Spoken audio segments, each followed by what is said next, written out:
maybe there's some connectivity problems, which giving us some flack. But now, technology, man, can overcome all obstacles, even those imposed by Mark Zuckerberg. So there we are. We are indeed live. Welcome to the Art of Encore Living, presented by Creative on Purpose. This show is for encorepreneurs, people in midlife building a part-time online lifestyle business that helps you make a difference while you make a living. I'm Scott Perry, Encore Life Coach at Creative on Purpose, helping people in midlife to find the difference only they can make and turning it into a fulfilling part-time coaching business that helps fund their retirement. Visit creativeonpurpose.com and get started with the free Art of Encore Living Quick Start Guide. Don't die with the difference only you can make still inside. It's time to live your legacy. Let's meet today's guest, Patrick Smith. Welcome to the broadcast. Great to have you here. Please tell our viewers who you are, what you're up to these days, and where can they go to learn more about you and the difference you're making. Well, thank you, Scott, for having me here today. I am Patrick Smith. These days, I am primarily a guitarist, although I also teach Qigong.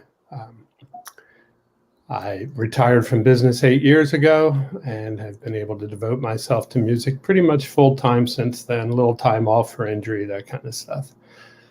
I only play my own original compositions. I remain mystified for why music chooses to come through me, but I'm very happy and grateful that it does. And I'm even more happy and grateful when people share with me that the music touches them. What more could I ask for? Well, I know what I could ask for. Tons of sales, that kind of stuff. But if I can touch someone's heart, that's what's important to me. Well, that's all really awesome stuff. And so just in the interest of full disclosure, Patrick and I met in the Creatives Workshop where I was a coach and he was a student. And I'm to have you on and was thrilled to meet you in the program just because, part of my, one of my dirty little secrets is I was a professional musician for 25 years. And I am a huge fan of Patrick's work. I did to the new album, which is called, go ahead, Patrick. Fences, Frames, and Alleys. It's basically a reflection on where I grew up in Southeast Baltimore in a factory district and the various factors that framed me, family, education, dark alleys, that kind of stuff. Yes, us musicians are very familiar with what goes on in the dark alleys for sure. So anyways, that's available wherever you are streaming music. I listen to it on the dreaded Spotify. Fantastic album. I love getting a little context about that particular album, but I'd love to just go in first with, I'm always interested in people's origin stories, and especially for creative people. Like, how did music become a part of your life? How did you begin your journey in music making? Well, as a kid, I was born in 1956. So in the 60s, when the Beatles, the Stones, King Crimson, all that kind of stuff, Jimi Hendrix was breaking, I loved it. My buddies and I, we would spend every spare moment we had listening to music. And at one point I decided I wanted a guitar. And I told my mother that. And my cousin Johnny brought me his used Sears guitar, which was so pathetic. The action was like this. You couldn't play it. But we took it to a teacher and he said, you can't play this. So we rented an acoustic for 6 months to see if I was serious. And then my mother bought me a beautiful guitar. And this went on through high school. And when I went to college, I didn't want to take my Fender Jag to the dorm. I was afraid, it could get ripped off or something. And the rock and roll lifestyle got in my way. And fast forward a few years, I had my act together, and one day I went to a classical guitar duo and said, I'll probably never play like that, but I could play again. And so I began taking classical guitar lessons. I bought a classical guitar, and then fast forward a few more years, I took a guitar craft course, and that changed everything about my life. internally and externally. And I just got very dedicated, devoted, disciplined about practicing. And while working full time, I practiced almost every day for at least an hour. And then eventually I got to leave the workforce. I had played in various groups. And eventually, being in a group, it's tough to keep them going. So eventually I found myself just making solo music. And I've now had 3 solo releases, Fences, Frames, and Alley, available over at that Bandcamp site. Is the third one. The first was Scattered Hearts, and the second was The Call. Support musicians, they need it. Spotify, like 0.3 of a cent per play, and they take about 5 months to get that to you. If you know a musician that you like, it doesn't have to be me, but support them. Buy a download or something.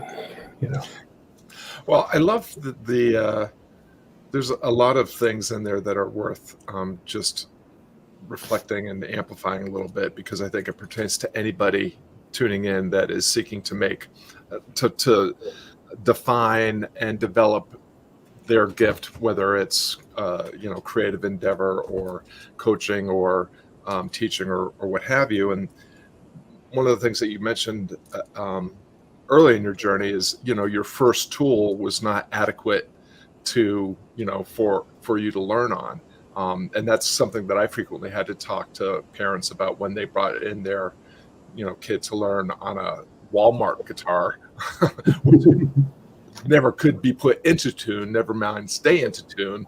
And I think most guitarists have that story about the guitar with the action 3 inches high. But the tools that you choose or that you begin with are really important. You don't need your Fender Jaguar when you start, but you do need something that's a step up from the Sears and Roebuck cardboard guitar with the high action. So I love that part of it. Your second album, The Call, also kind of speaks to me, because here at Creative on Purpose, the Art of Encore Living, we talk quite frequently about the call, and the call of vocation, the call of the difference only you can make, whatever it is, the call to access your gift and share it with the world. And you said something in your introduction that speaks to that a little bit. I'd love to hear a little bit more about, which is, you said something to the effect of, I don't know why music chooses to visit me or to speak through me, but it does, and I'm grateful. Tell us a little bit more about, your creative process. Like, how do you interpret what is going on when music comes to you and you kind of refine and polish it and deliver it through you? Well, as I said, I was disciplined, practicing every day. And at one point, the person who was assisting me on this journey as a guitarist told me I was practicing exercises too much, that I had to spend part of my day, whatever it was, 20% improvising to see what the fruits of the practice was. And so I began doing that. And now it's usually how I begin my practice, because I'm not one, it's early in the morning, my mind is fresh. I've been doing the practices that I do in the morning, journaling, meditating, qigong. I'm in the right space, and every now and then I hear something and I pursue it, and that pursuit might last 30 minutes or it might last the next 4 or 5 days until the idea comes out. And sometimes it doesn't come out. I have journals, folders of unfinished ideas, and that's okay, because to me that's all part of the learning process. They may never become a complete piece of music. I revisit them from time to time, but they're all feeding that part of the brain and the hands that become receptive. I can't guarantee that space, but if I don't show up, I can guarantee I won't be in that space. And I can recognize it sometimes, and when I do, I know to just stay with it. It's not the time to go call my buddy or something, Yeah. But, you know. Well, what I'm hearing, and this is something that, we both experienced through Seth Godin's creatives workshop, is, having a practice, a daily discipline of showing up to do your work, to practice your craft, is preparation for when, whatever your definition is, the muse, inspiration, comes to visit. Mhm. You're Absolutely. already ready and receptive. And I love the Elizabeth Gilbert TED Talk, where she talks about inspiration is kind of floating through the countryside, and if it lands on you, but you're not receptive, it'll just continue on. Sure.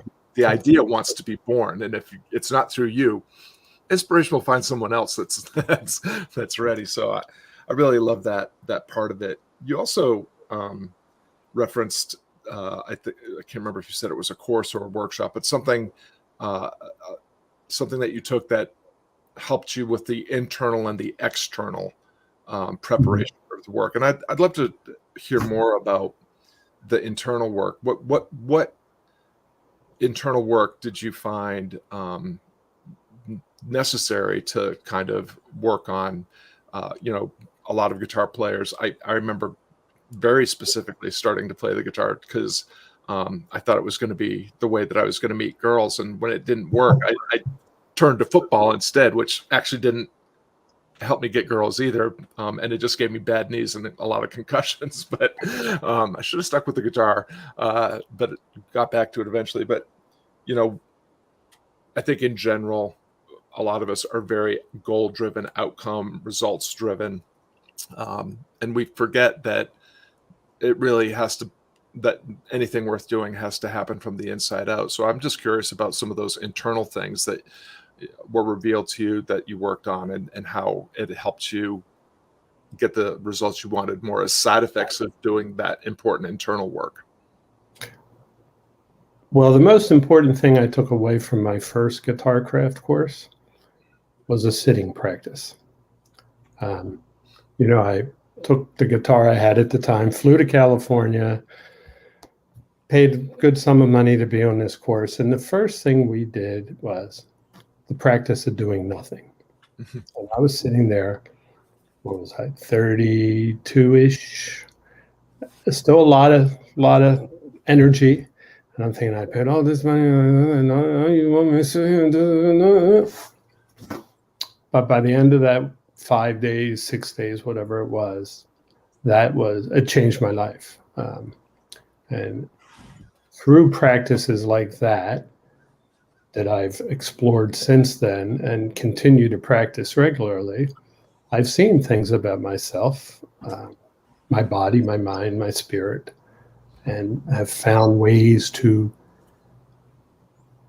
embrace and develop those characteristics, which are what I deem good for the world, and a way to let go of some of those things, fear, which for me translates into anger a lot of times. Dealing with performance anxiety, that was a journey that took a lot of time. But now, most of the time I'm comfortable with a guitar and people watching me or listening. So it's that. The most important thing was the sitting practice. And yes, the technique, how to hold a pick, how to use my fingers, how to stay relaxed while playing any kind of music, especially difficult music at times. And of course, all these things, nothing is perfect.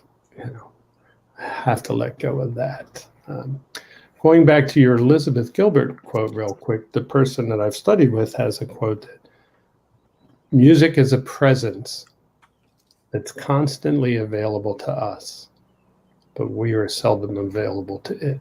And so my job is to make myself available for whatever that might be, music, or if you're a writer or a business person, what is really needed out of there that I can provide, and where am I getting in my way?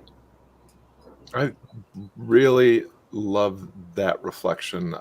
What I'm hearing is the sitting practice helped you be present in the moment, aware, and it sounds like um, holding that space allowed you to uh, think about what you're doing on a deeper level. One of the things that I, when I was, I had a guitar studio for almost 20 years, and part of the way I taught my students was to let them know that, at some point, two times a year, we're going to put you in front of people and you're going to share this gift of yours, because that's what music is for. It's for connecting and communicating with other people, not playing to your stuffed animal collection in your room.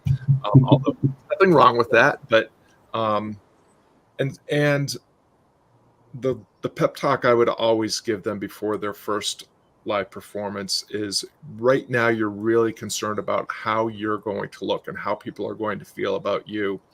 And what people are really here for is what you're going to give to them. So Right. I would tell them, here's the secret. Serve the song, don't make the song serve you. This idea that they're sharing their gift with other people, that it's for the song, for the audience. And if you focus on those things, it's really seemed to help. And I have experienced this myself. It starts to cut down all the static and the noise in my head. That's usually coming from attachment to ego, desire, and not so much to the real craft of making music. So I'm hearing a little bit of that kind of idea in what you're sharing, this idea of letting go of perfection, but sharing what you're able to share in the moment. Yeah, you're right. And it was quite the journey for me, because the first time I had to play, I was challenged at one point. It was maybe my third course, to play every meal for breakfast, lunch, and dinner. And there was like 90 guitarists on this thing. And most of them were fairly proficient. And my response was, well, I don't have any music to play. And the response I received back was, well, that's not my problem now, is it? Just out of curiosity, who was the teacher of guitar craft? Robert Fripp is the man's name. Okay. He's quite well known out there in the world. He's an amazing human being, doing great work for the betterment of humankind, and made me understand that, though I didn't believe it at the time, that I could actually have something to offer to the world musically. Well, I'd love to unpack that relationship a little bit, because I was familiar that you had studied with Robert Fripp some, and that speaks to another part of this.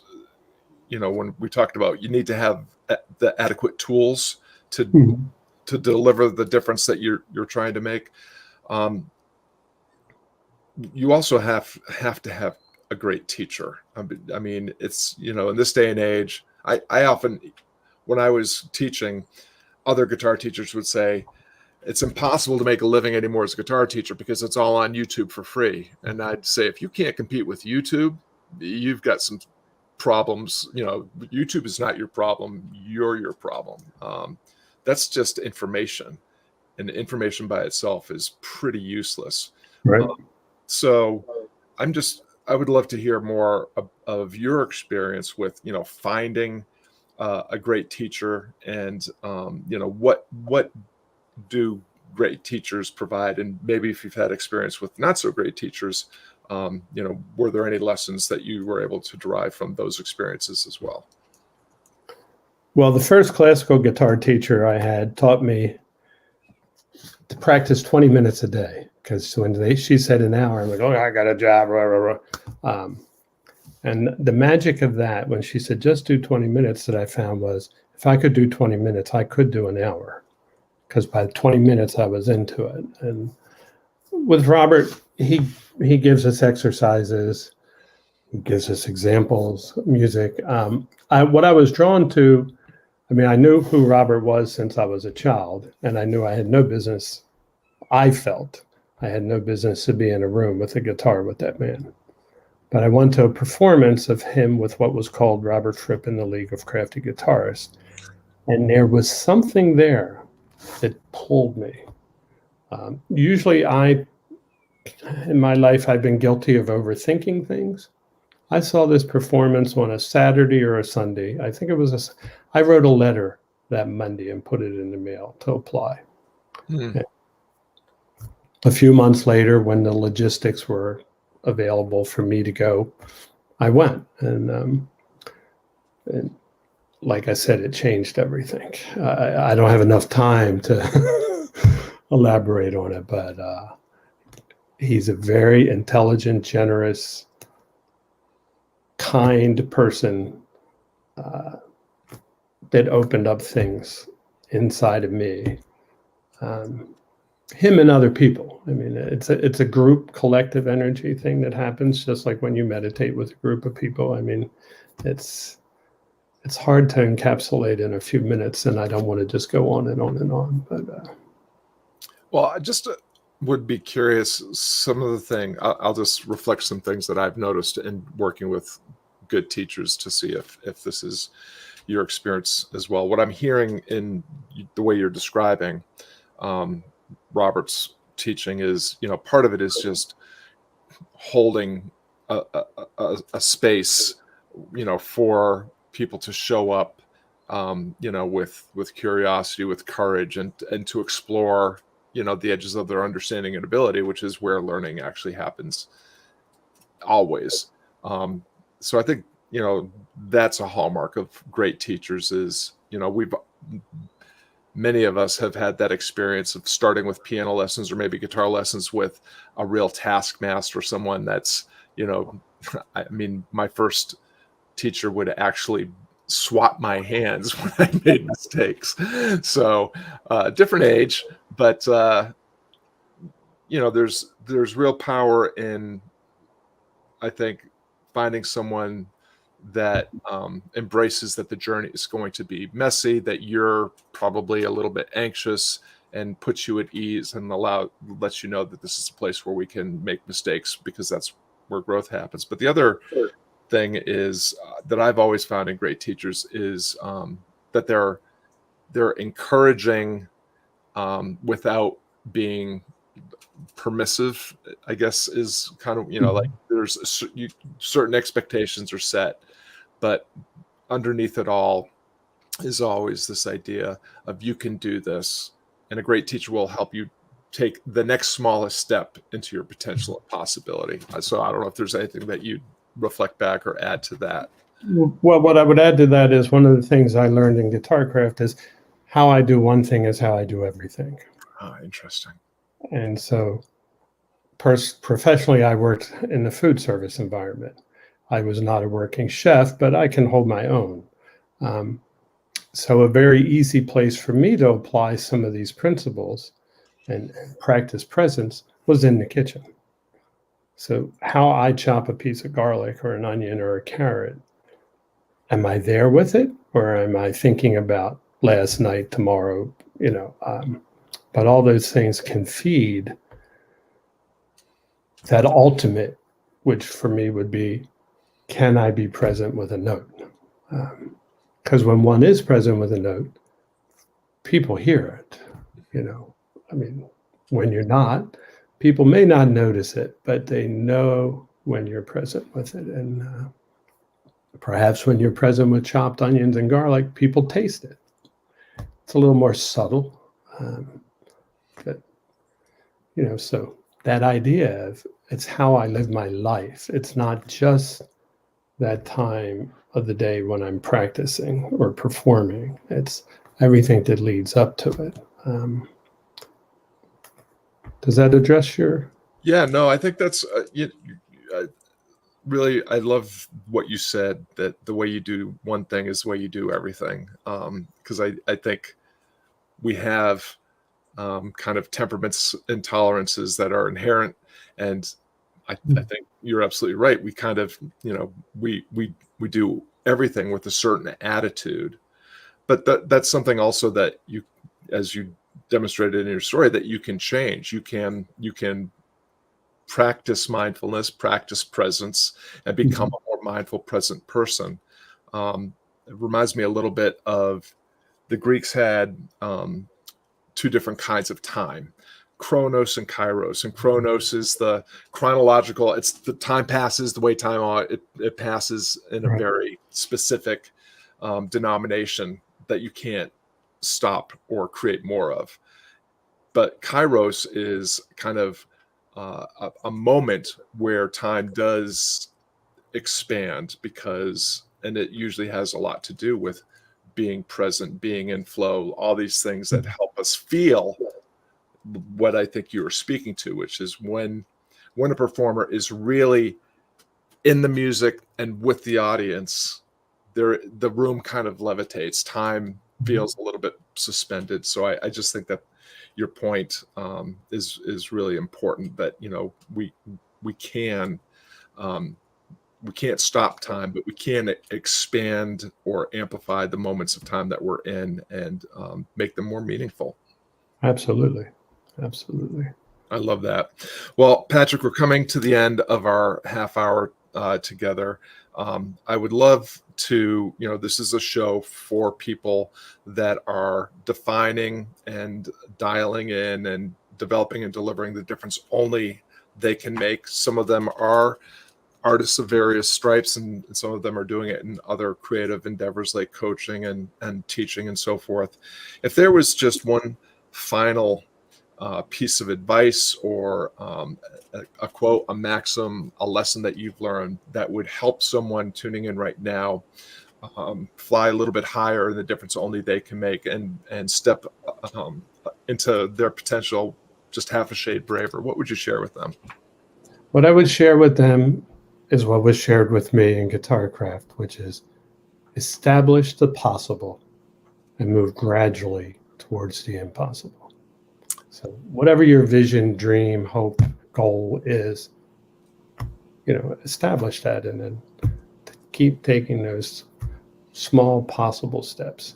And before you know it, they amplify. I love that. It's kind of also sums up great coaching or teaching of any kind. You're helping people build a bridge from where they are to where they want to be. Right. And if you don't know where you're going, you'll probably get there. Right. That's not where you want to go. Yeah. If you don't know where you're going, any ship, train, or path will get you there for sure. Well, I love that. Well, I want to thank everyone for tuning in. Patrick and I really appreciate you lending us some of your valuable time and attention, and we hope today's broadcast motivates you to take a bolder step into possibility, living your legacy. You can learn more about Patrick and the difference he's making right down there at patricksmithguitar.bandcamp.com. Purchase his new album. It's fantastic. And of course, it's always great to see you at creativeonpurpose.com as well. If you're watching where there's a place to leave a comment or a question, please do that. And if you're listening somewhere that allows you to give a review, please leave us 5 stars and help more of the right people connect with the lessons and learning that are happening in these conversations. Now, take the insight and inspiration you've gleaned from this conversation so that you can fly a little bit higher and the difference only you can make. Patrick Smith, thanks so much for lending us some of your experience and wisdom today. Absolutely, Scott. Thank you. And keep doing the great work that you do. Appreciate it. I appreciate it. Take care.